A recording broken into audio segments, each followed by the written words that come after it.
Youth views. नमस्कार, youth views के इस एपिसोड में आपका स्वागत है। मैं हूं आपके साथ साहिल संग्राल। तो इलेक्शंस खत्म होते ही ईवीएम से छेड़छाड़ के मामले सामने आ रहे हैं।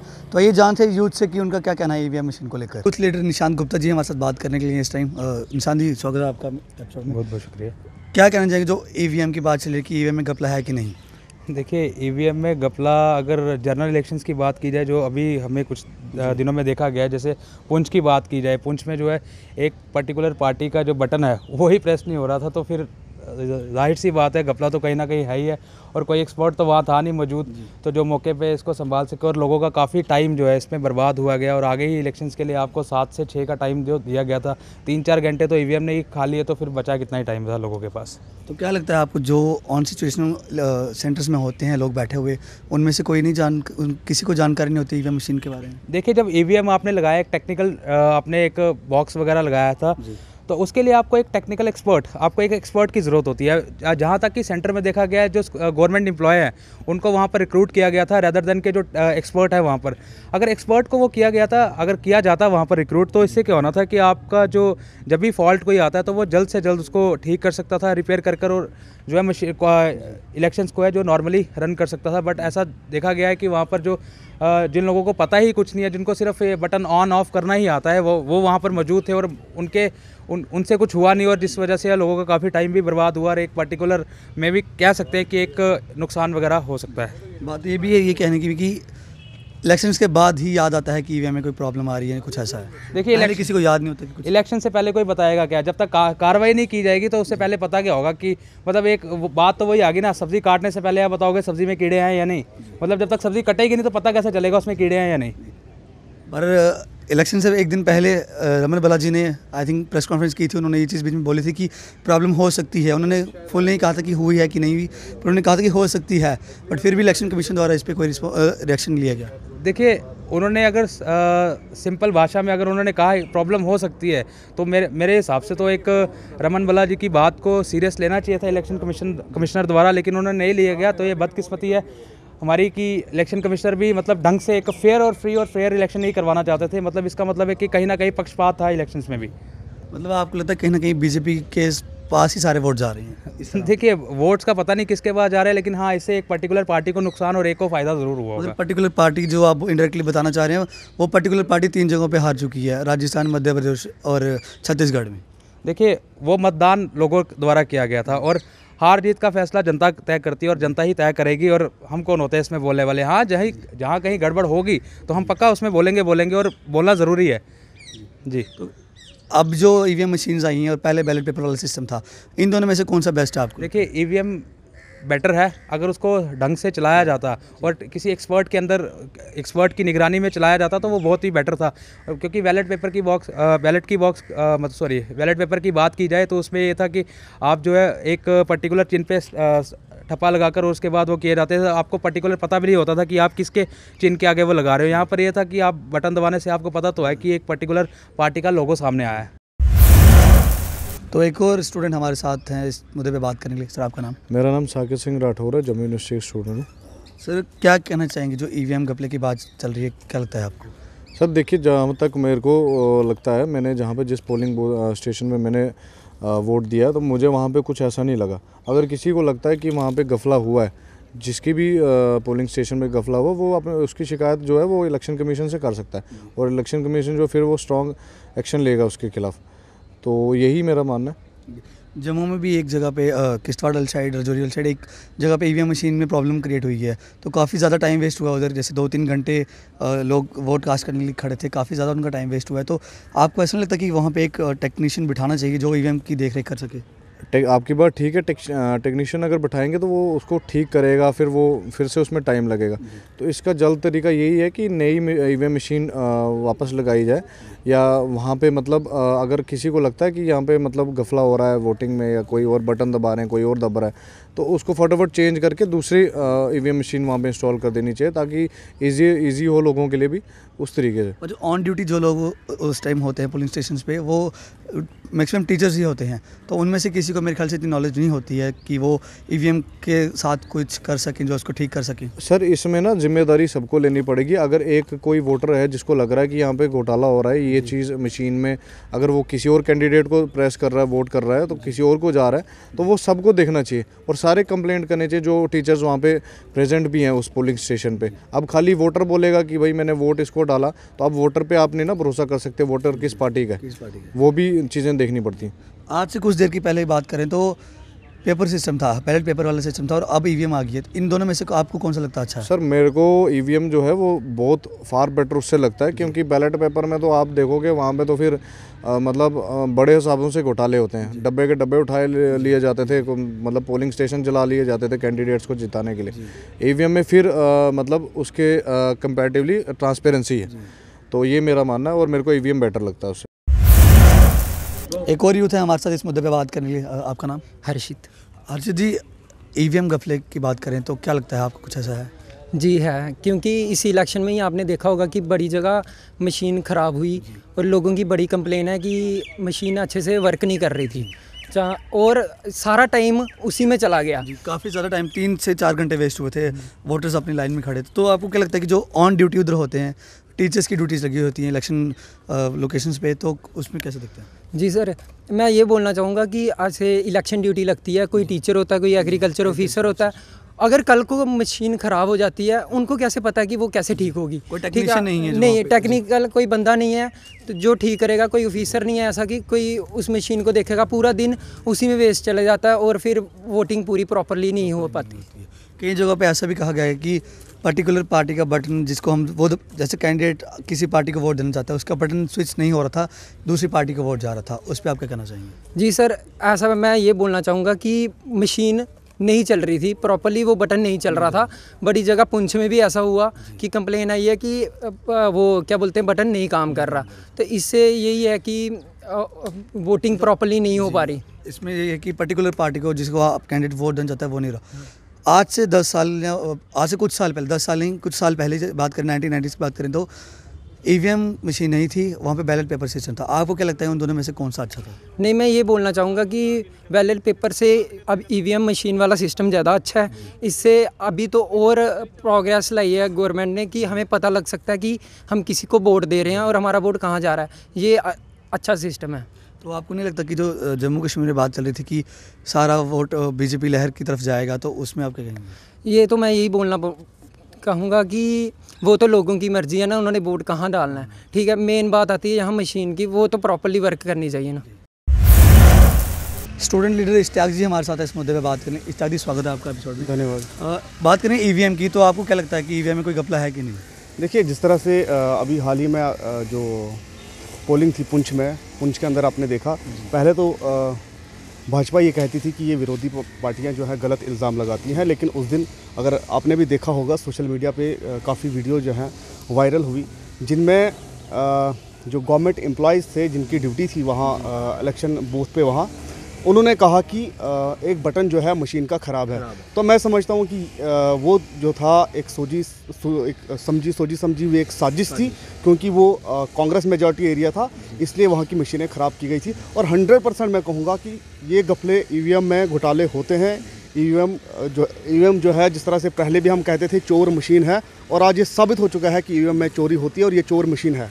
आपको क्या लगता है कि जो आज से कुछ देर पहले बैलेट पेपर का सिस्टम था और अब ईवीएम आ गया, दोनों में से सही कौन सा था? एग्जैक्टली बैलेट, हमने पहले भी कहा था बैलेट पेपर से पेपर कराओ, इस चोर मशीन को भगाओ यहाँ से, चोर मशीन से इलेक्शन मत कराओ। हमने पहले भी कहा था कि बैलेट पेपर से इलेक्शन करवाना चाहिए। जिस तरह से आपने देखा, जहाँ पे 80% जो है वोट कास्ट होता था, वोट पोल होता था, वहाँ पे 80% होता था। अब इस बार जब मशीनों में गड़बड़ हुआ तो वहाँ पर सिर्फ 60% हुआ। इसकी वजह तो यही मशीन है। अगर बैलेट पेपर होता तो 80 का 80% पीछे रिकॉर्ड रहा हुआ पुंछ में कभी भी 70 और 80 से कम जो है वोट कास्ट नहीं हुआ। लेकिन इस बार हुआ क्या, इस बार क्योंकि वहाँ पे कांग्रेस मेजॉरिटी एरिया है, तो मशीन के कारण, मशीन की वजह से वहाँ पे जो पोलिंग हुई वो सिर्फ 60% हुई। तो ये पूरी जो कहीं ना कहीं मैं समझता हूँ कि ये रिस्पॉन्सिबिलिटी जो है गवर्नमेंट की है, हमारे इलेक्शन कमीशन की है कि वहाँ पे जो वोट कास्ट कम हुआ, ऐसा नहीं होना चाहिए। ये मैं समझता हूँ डेमोक्रेसी के लिए भी एक खतरा है, क्योंकि हर जो व्यक्ति जो वहाँ पुंछ राजौरी का था, जो अपना एक सब बहुत बड़ा फंडामेंटल राइट जो है उसके पास राइट टू वोट का है, वो कास्ट नहीं कर पाया। तो मैं समझता हूँ कि इससे बड़ा खतरा क्या हो सकता है डेमोक्रेसी के लिए। इलेक्शन बूथ की बात करें तो वहाँ पे कोई टेक्नीशियन नहीं था, जैसे बात करिए पुंछ की कि वहाँ पे प्रॉब्लम हुई मशीन में, तो टेक्नीशियन कोई था नहीं। वहाँ पे 3 से 4 घंटे वेस्ट हुए।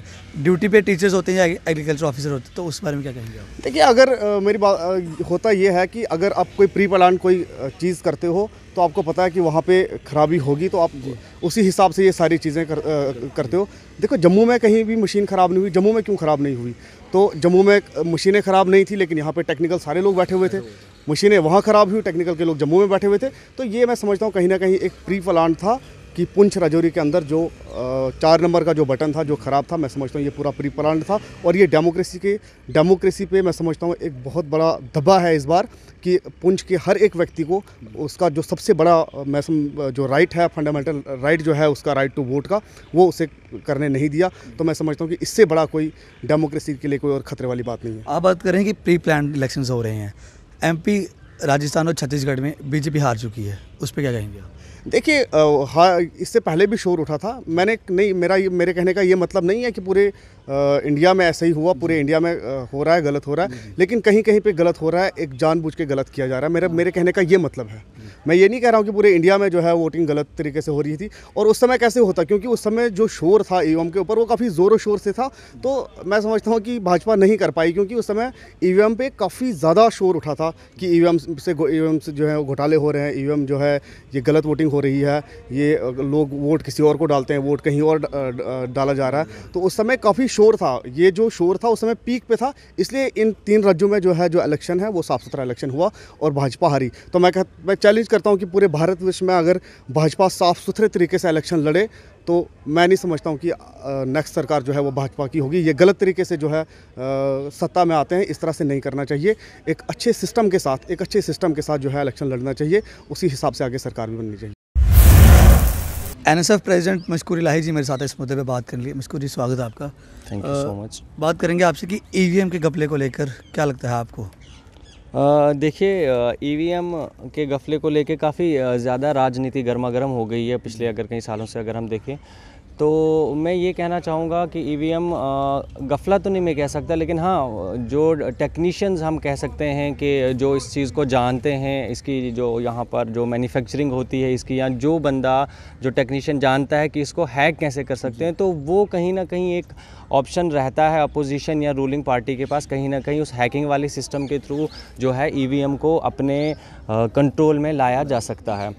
तो लेकिन मॉडर्न ज़माना है, टेक्नोलॉजी की ग्रोथ काफ़ी ज़्यादा हुई है, तो हम इस चीज़ को नकार नहीं सकते कि EVM जो है वो हैक नहीं हो सकती। यहाँ पर अगर हम देखें कि इतनी टाइट सिक्योरिटी होने के बावजूद भी हमारे बैंक अकाउंट्स या हमारे जो दूसरी प्राइवेसी जो होती है उसको हैक किया जाता है, तो EVM हैक करना मुझे नहीं लगता आज के ज़माने में कोई बड़ी बात है।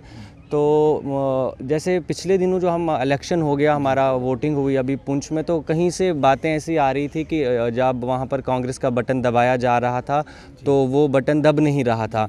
तो अब इस बात में सच्चाई कितनी है ये तो इलेक्शन कमीशन ही जानता है क्या नहीं है, लेकिन अगर ऐसी घटनाएं हो रही है तो मैं तो ये कहना चाहूँगा कि जो मौजूदा सरकार है या जो आगे आने वाली सरकारें होंगी उनको इस चीज़ के ऊपर सोचना पड़ेगा कि अगर EVM से परे, EVM से हटके भी अगर हमारे पास कोई एक नई टेक्निक आती है, कोई एक नया चीज़ आता है जिससे हम वोटिंग जो है एक डेमोक्रेटिक कंट्री के अंदर वोटिंग को सक्सेसफुल कर सकते हैं, तो उन चीज़ों के ऊपर सोचना चाहिए और उन चीज़ों को डेमोक्रेसी के अंदर और इलेक्शन को सक्सेसफुल करने के लिए उनको इम्प्लीमेंट करना चाहिए। इलेक्शन बूथ की बात करें तो वहाँ पे ड्यूटीज़ प्रेजेंट होते हैं, तो वो टीचर्स होते हैं या एग्रीकल्चर डिपार्टमेंट के ऑफिसर्स होते हैं, तो टेक्नीशियन जो इलेक्शन कमीशन की तरफ से कोई वैसा होता नहीं है वहाँ पे, तो काफ़ी ज़्यादा टाइम वेस्ट हुआ इस बार भी। जैसे आपने कहा पुंछ में इंसिडेंट हुआ तो 2 से 3 घंटे वेस्ट हुए लोगों के, जिसमें काफ़ी ज़्यादा प्रॉब्लम होती है एक वोटर के लिए, काफ़ी देर खड़े रहना, अपना टाइम वेस्ट, टाइम वहाँ पे स्पेंड करना, तो उस पर क्या कहेंगे आप? देखिए आपकी बात बिल्कुल सही है। मेरा ये मानना है कि जब इलेक्शन होता है, चाहे वो हमारा असेंबली का हो या फिर हमारा लोकसभा का इलेक्शन हो, तो जब हमें वोट कास्ट करना है और जब हम ईवीएम के थ्रू वोट कास्ट कर रहे हैं, तो यकीनी तौर पर जो ईवीएम जो ऑपरेटर्स हैं, जो ईवीएम के जो चालक हैं, जो उन्हें अच्छी तरह जानते हैं किस तरीके से चलाना है, क्या उन लोगों की ड्यूटीज़ वहाँ पर लगा देनी चाहिए, बजाय इनके कि अगर आप टीचर्स या एग्रीकल्चर ऑफिसर या किसी डिपार्टमेंट से किसी को लेके आते हैं तो वो एक टाइम कंज्यूमिंग प्रोसेस हमारे पास हो जाता है। सबसे पहले तो हमें पहले उन इलेक्शन जो जिनकी ड्यूटीज़ लगाई, हमें पहले उनको सिखाना पड़ता है कि ऐसे करना है, ये ऐसे है, ऐसे ऐसे। तो बजाय उसके वो टाइम बचाने के, वो एफर्ट बचाने के, वो पैसा बचाने के, इससे अच्छा ये बेहतर ये है कि जो टेक्नीशियन जो इस चीज़ ईवीएम की मैन्युफैक्चरिंग और ईवीएम की फंक्शनिंग के साथ जुड़े हुए हैं, लिंक्ड हैं, इन्हीं लोगों को लेके आया जाए और इन्हीं लोगों से जो है इलेक्शन ड्यूटीज़ जो है वो आगे जी टाइम भी हमारा सेव होएगा, हमारे एफर्ट्स बचेंगे। और यकीनी तौर पर जो हमें एक तो इलेक्शन जब हम जहाँ भी होता है, जो भी इलेक्शन होता है, इसमें हमें भी पता है कि बहुत ज़्यादा फाइनेंशियल इश्यूज़ रहते हैं, हमारे पास काफ़ी ज़्यादा पैसा जो है हमारे पास खर्च होता है। तो पहले अगर हम ये जो मैन्युफैक्चरर्स हैं इनके या टेक्नीशियन जो इनके साथ काम करते, तो यकीनी तौर पर उनका और जो हम इलेक्शन ड्यूटीज़ इनकी लगाती है, तो उनको जो हम पेमेंट करते हैं उसमें काफ़ी ज़्यादा फ़र्क रहेगा। तो जो हम टीचर्स वगैरह या जो भी दूसरे हैं, तो उनको जब हम पे करते हैं तो वो काफ़ी ज़्यादा हमारा जो है अमाउंट जो है फाइनेंस जो है वो चला आगे बढ़ता है। तो मैं ये कहना चाहूँगा कि मैं आपकी इस बात से सहमत हूँ कि जो टेक्नीशियंस है, ऑपरेटर है, मैन्युफैक्चरिंग उनके साथ लगाना चाहिए। तो काफ़ी ज़्यादा लोग ब्लेम कर रहे हैं बीजेपी को कि काफ़ी ज़्यादा घपला किया उन्होंने ईवीएम में। तो अगर इसी को देखा जाए तो 3 राज्यों में बीजेपी हार चुकी है, राजस्थान, एमपी और छत्तीसगढ़ में। देखिए, मैंने पहले ही आपसे बताया कि ये ईवीएम जो है एक राजनीतिक मुद्दा बनाया गया है, चाहे हमारी कांग्रेस हो, चाहे हमारी भाजपा हो या दीगर जो भी हमारी पॉलिटीज़ हो। तो अगर भाजपा जो है वो ईवीएम में घपला करती तो यकीनी तौर पर कांग्रेस 3 बड़े राज्यों में नहीं जीत पाती।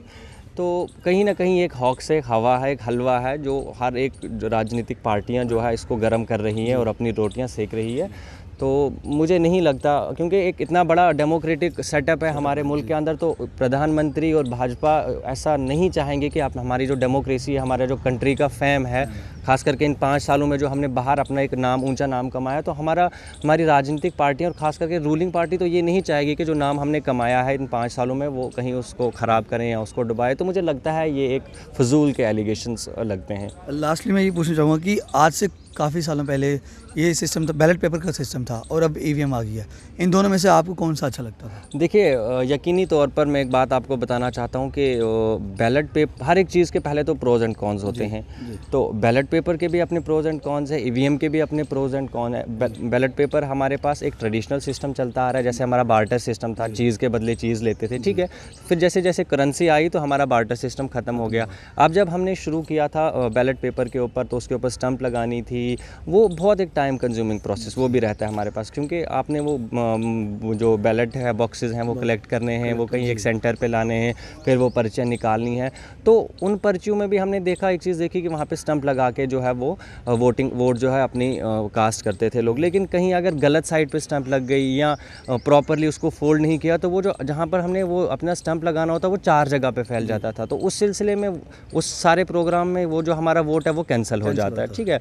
तो इसी तरीके से अगर मैं ईवीएम की बात करूं, तो जैसे पिछले दिनों पुंछ के अंदर भी कहीं पे फंक्शनिंग नहीं हो रही थी बटन की, तो इससे भी हमारा जो वोट है वो ज़ाया होता है।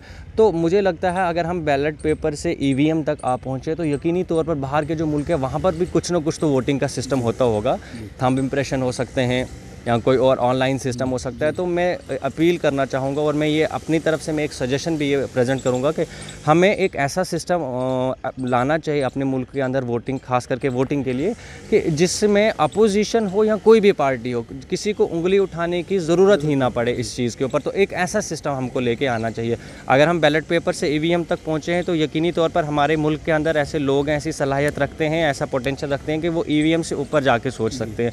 तो हमें एक ऐसी चीज़, एक ऐसा प्रोसीजर, एक ऐसा सिस्टम लाना चाहिए कि जो ईवीएम से ऊपर हो। जैसे अभी पिछले इन्हीं इलेक्शंस में हमने वीपैट का इस्तेमाल किया, तो वो एक नई इनोवेशन है इस इलेक्शन प्रोसेस के अंदर। तो इसी तरीके से कमिंग टाइम्स में मुझे उम्मीद है कि हम एक नई चीज़ भी ज़रूर इस इलेक्शन प्रोसेस में लेकर आएंगे। तो जैसे आपने देखा कि यूथ का क्या कहना था ईवीएम मशीन को लेकर, तो अगली बार ऐसे ही किसी मुद्दे को लेकर आपके सामने हाजिर होंगे। तब तक के लिए देखते रहिए जेके चैनल।